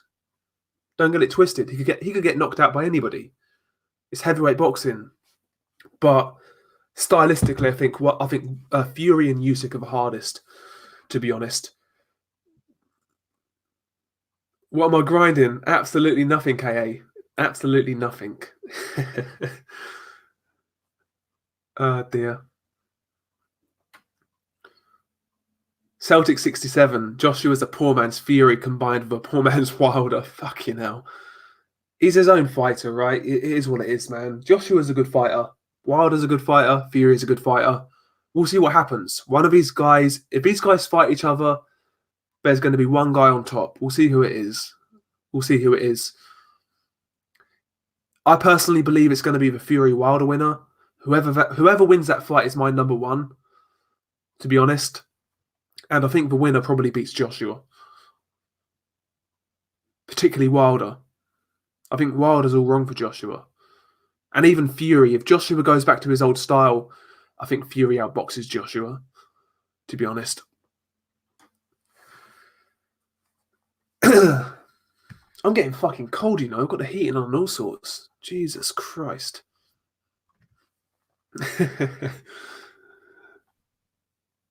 GB Boxing. Yeah, GB Boxing, sorry. Brazil said AJ's not that hard of a puncher. Wilder hits like a sledgehammer. Yeah, exactly. He knows. He's fought both guys.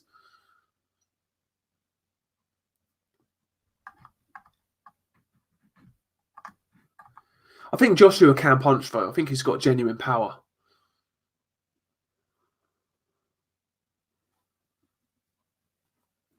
He's got power.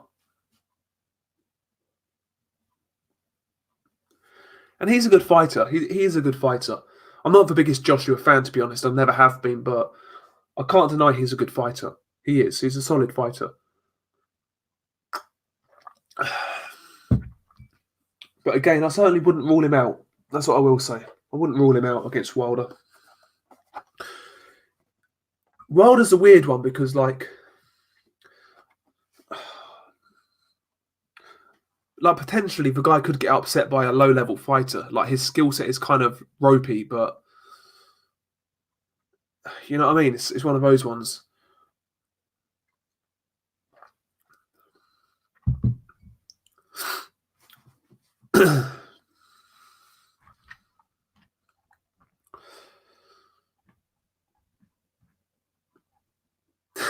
Nordic Warrior. He'd like to see Usyk win a world title and hold it hostage in Russia or Ukraine. Yeah, man. Yeah, I think what'll happen. Joshua's going to fight Pulev. He'll vacate the WBO. Usyk will fight Parker for the vacant title, and then Joshua will fight the Parker Usyk winner, if that makes sense. Because it makes sense because Usyk and Parker are both matchroom fighters, so it's still in house, and they can still make AJ fight them, right away after. So I think that's what will happen. I like the Parker Usyk fight, by the way. I think that's a good fight. I want to see that one, and also Usyk Chisora as well. I like that fight. So I just want to see Usyk active in 2020. A good three fights maybe. Early year against Chisora, February apparently. Then the summer, then the winter. I want to see 3 fights from Usyk next year. And I want to see Gassiev back as well at heavyweight. I want to see how he does. Because he's been at the ring for a minute. That is true, Nordic. That is a good point, actually. Wilder, he's getting old. Was he 34? Well, Joshua is still quite young. Yeah, that is true. That is true. Joshua can only really get better. I don't think... Sorry. Oh, fucking hell. My throat went then. I don't think Wilder's going to get any better from this point now, to be honest. I think he's plateaued. What Wilder is now is what Wilder's always going to be.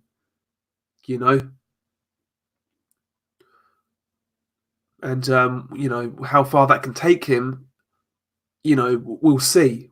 Maybe he could knock out Fury in the rematch. Maybe he can knock out Joshua. We don't know. We'll see what happens, but it's weird, man. Everyone's invested in the heavyweights. Honestly, the big 3, I don't really care about that much. I couldn't give a fuck if any of these guys lost. Whatever happens for me. See, I much prefer Alexander Usyk to all of these guys. So if you're asking me my favourite heavyweights, I would say Usyk, Dillian White, Povetkin, Michael Hunter, Hrgovic. Who else? Who else is knocking about that I like? I like Parker a lot as well. I prefer these guys to the champions, if I'm being honest. So I couldn't give a fuck who wins out of all these big heavyweights. I really couldn't.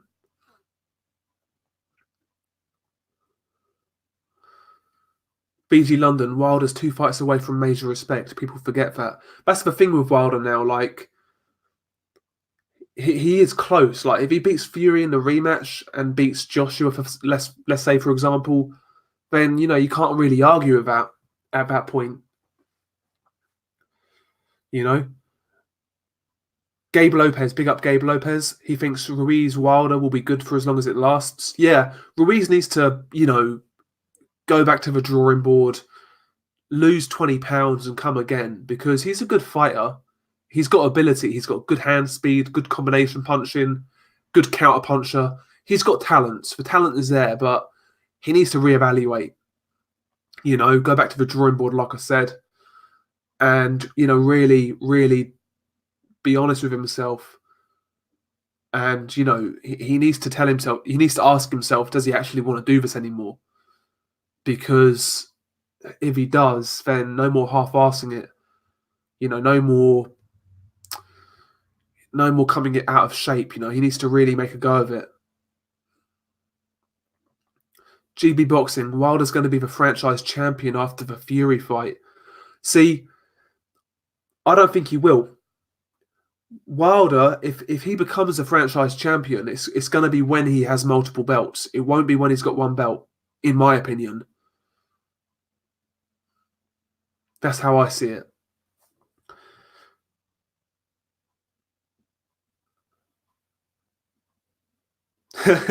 B-Space, he's got as much talent as he's got weight to lose. Exactly. Couldn't have said it better myself. Couldn't have said it better myself. But there we go, Andy Ruiz. Could be the new Buster. He could be the new Buster Douglas, sorry. But we'll see where he goes next. See, what I would like to see from Andy Ruiz, if the PBC have sense, they would make Andy Ruiz, Adam Kalnatsky, hell of a fight. Two big fuckers going at it, hand speed, output, aggression. That's a hell of a fight. Kalnatsky, Andy Ruiz, beautiful. Let's get it going. Let's get it going. That's a great fight. See, it's not hard, man, to come up with good fights. They never happen, though. There's no reason why that fight shouldn't happen next. Like, what's Kalnatsky doing? He last fought in August against Arreola. What's he doing? I want to see him back. What's Brazil doing? Is he still in hiding? I don't know, man. Like, why not make a Brazil versus a Jagba, for example? Why not do that?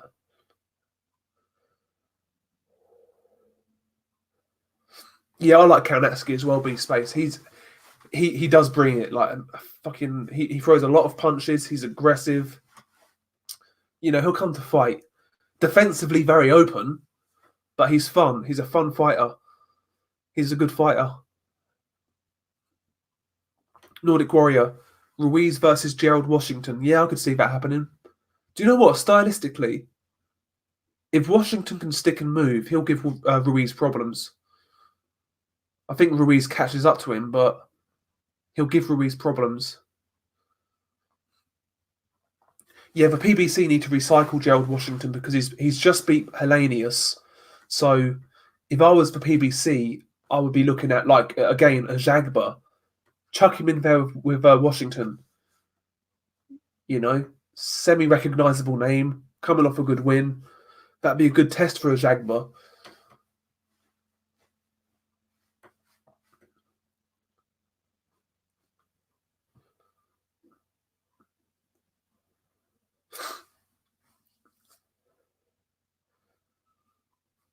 Noah Zuberi, pick up Noah. Are Fury and Wilder having a third fight as well? I believe so. Apparently, it's pretty much signed. The third fight, it's like written in the contract. But again, I don't see the point. Like, I mean, let's say Fury completely schools Wilder. Is anybody going to want to see it again? If Wilder knocks Fury clean out in like a round or two, is anyone going to want to see a third fight? Fucking hell. Do you know what I mean? It's crazy. It's crazy.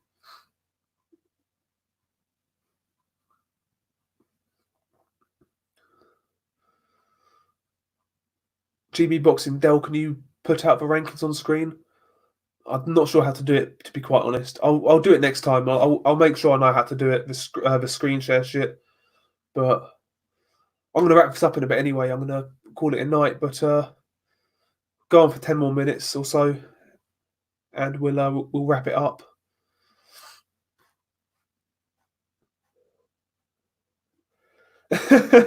Nordic, when Wilder loses, the LDBC are going to claim FA Jagba as their leader. Yeah, I don't think a Jagba is going to, pan out that way, to be honest. I think he could be a good contender, but I don't think he's going to go that far, personally. Yeah, BG London, Wilder Fury 3 right now. I don't want to hear about it, to be honest. If it's a really close fight again and a crazy fight, fair enough, I'll watch it again. But like I said, if Wilder cleans him out in a round or Fury scores him completely, nobody's going to want to see it. They shouldn't have mentioned it. Even if it's in the contract, shouldn't have said it. Should have kept that quiet, to be honest.